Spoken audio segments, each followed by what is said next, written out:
मध्य प्रदेश के विधायकों को क्या हुआ है? मध्य प्रदेश के विधायक इन दिनों जो बयानबाजी कर रहे हैं, उस बयानबाजी से मध्य प्रदेश की सियासत गर्म होती जा रही है। अब आपको दो विधायकों की कहानी आज बताते हैं। मध्य प्रदेश के दो विधायकों के विवादित बयान ने पार्टी की मुश्किलें खड़ी कर दी हैं। पन्नालाल शाक्य गुना से बीजेपी के विधायक हैं। उन्होंने बयान दिया था, वो बयान भी आपको सुनवाएंगे, लेकिन पन्नालाल शाक्य के बयान के बाद अब प्रीतम लोधी का बयान सामने आ गया है। और प्रीतम लोधी ने तो डकैत रामबाबू गडरिया को अपना दोस्त बता दिया है। 13 गुर्जरों की हत्या करने वाले को दोस्त बताया है। किसने? विधायक बीजेपी के प्रीतम लोधी ने। रामबाबू दयाराम गडरिया गिरोह, ये ग्वालियर चंबल अंचल से ज्यादा कोई नहीं समझ सकता कि क्या दहशत थी। याद आता है वो दौर 2000, 2004, 2002 का आसपास का, जब हम अखबारों में हर रोज ये खबर सुनते थे कि रामबाबू और दयाराम गडरिया ने आज इसको धमकी दी, आज इसका अपहरण किया, आज इसको जान से मार दिया। और 2004 में तो ग्वालियर के भंवरकुआ गांव में 13 गुर्जरों को लाइन में खड़ा करके जिसको मारा गया, वो 13 गुर्जर को जिसने मारा वो रामबाबू गडरिया था। और उसी रामबाबू गडरिया का महिमा मंडन विधायक कर रहे, और विधायक कह रहे हैं कि रामबाबू मेरा भाई था।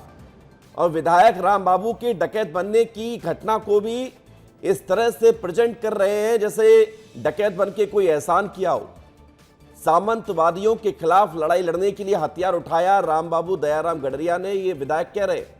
अब विधायक ने क्या कहा ये आपको सुनाते हैं, फिर आपको तस्वीर भी दिखाते हैं कि आजकल मध्य प्रदेश के बीजेपी विधायक बेलगाम कैसे होते जा रहे हैं। मैं आपको सही बता रहा हूं, उनकी परिस्थितियां मुझे मालूम थी। सामंत शाहियों ने उसको परेशान कर करके उसको डकैत बनाया था दोस्तों। नहीं, रामबाबू डकैत बनने लायक नहीं। मुझे गर्व होता है इस बात का कि आज मैंने अपने भाई का, दुख सुख के साथी का आज माला अर्पण करके मैंने प्रणाम किया दोस्तों। जब मैंने रामबाबू जी का हमने साथ दिया था मैंने, तब मेरा कितने किलो का था? 2.5 किलो का। अब तुमने इसको बढ़ा के कर दिया है 250 का। 2.5 किलो का हाथ तब था जब रामबाबू गडरिया का साथ दिया था, और अब 250 किलो का हो गया है। प्रीतम लोधी अपने बयानों के चलते चर्चा में रहते हैं। कुछ दिन पहले, पिछले महीने ही आईपीएस को धमकी देने के मामले में भोपाल तक उनकी क्लास लगी थी, याद होगा आपको। लेकिन अब फिर से बयान दे दिए हैं। दो तस्वीर आपको दिखाते हैं, दो तस्वीर आप देखिए। पन्नालाल शाक्य की तस्वीर, वो वाला वीडियो लगाइए पन्नालाल शाक्य में जिसमें वो बयान दे रहे हैं।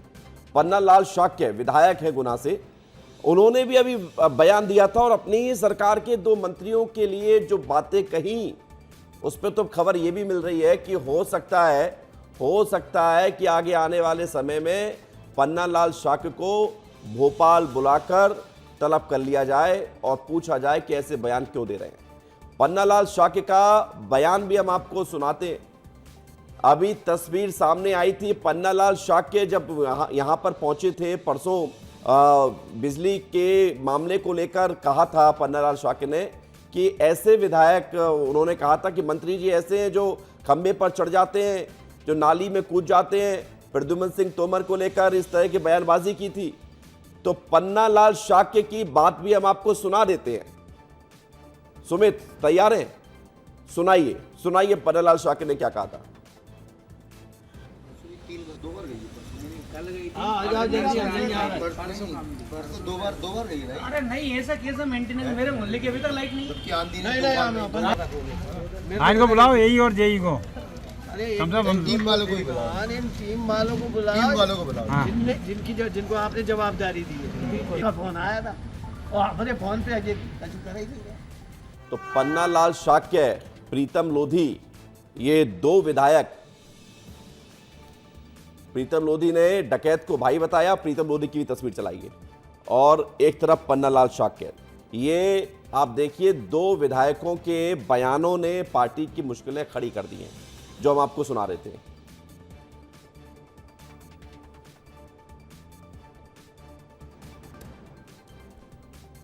तो ये खबर आपको अब बता रहे हैं, और हमारे सहयोगी को जोड़िए।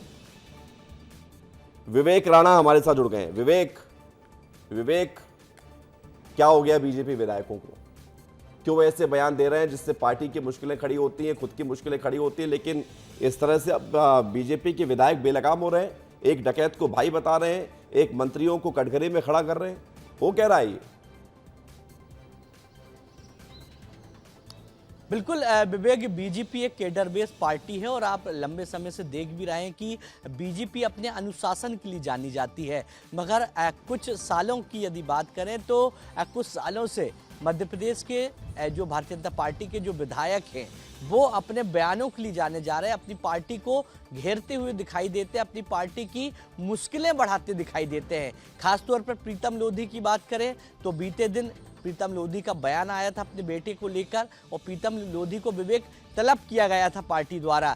बीजेपी हाईकमान ने भी नाराजगी जताई थी और प्रदेश स्तर की बात करें तो प्रदेश स्तर में तलब किया गया था। उसके बाद प्रीतम लोधी ने माफ़ी मांगी थी और एक बार प्रीतम लोधी और जो पन्नालाल साक्ष हैं वो भी अब इस पूरे मामले को लेकर विवाद में दिखाई दे रहा है, क्योंकि पन्नालाल के यदि वीडियो की बात करें तो अपने ही मध्य प्रदेश सरकार के जो मंत्री हैं प्रद्युमन सिंह तोमर, उनको लेकर विवादित बयान दे रहे हैं। और उसके बाद प्रीतम लोधी की बात करें तो प्रीतम लोधी अपने जो डकैत है उसका समर्थन करते दिखाई दे रहा है, बता रहे हैं कि किस प्रकार से जो डकैत है वो मेरे दोस्त थे, मैं उनके साथ सुख दुख शेयर करता था, उन्होंने मेरा जीवन भर साथ दिया। तो ये तमाम ऐसे बयान हैं जो बीजेपी पार्टी के लिए कहीं ना कहीं आने वाले समय में जो मुश्किलें हैं वो खड़े करते दिखाई दे सकते हैं। मगर जिस प्रकार से बयान दिए हैं उसके बाद लग रहा है कि पार्टी आने वाले समय में हो सकता है कि प्रीतम लोधी और पन्नालाल को एक बार फिर तलब कर सकती है और पूछ सकती है कारण बताओ नोटिस देकर कि ऐसा ठीक है विवेक कि पार्टी की अब इस पूरे मामले में अब देखना ये है कि आगे भविष्य में अब क्या होता है। प्रीतम लोधी तो डकैत को अपना भाई बता चुके हैं, प्रीतम लोधी तो बता चुके हैं कि भाई राम बाबू गडरिया मेरा दोस्त था, मैं उसका दोस्त हूं, वो मेरा भाई था, मैं उसका भाई था, मैंने उसकी मदद की, उसने मेरी मदद की, इस तरह की बातें सामने आ चुकी है। लेकिन राम बाबू दयाराम गडरिया गिरोह क्या था ये कभी ग्वालियर अंचल के लोगों से पूछ लो तो पता चल जाएगा। हालांकि वो शिवपुरी के उसी क्षेत्र के रहने वाले थे, आसपास के, जहां पर प्रीतम लोधी रहने वाले हैं। शिवपुरी से ताल्लुक था दयाराम राम बाबू गडरिया का। बहुत शुक्रिया, धन्यवाद आपका विवेक हमारे साथ जुड़ने के लिए और जानकारी के लिए।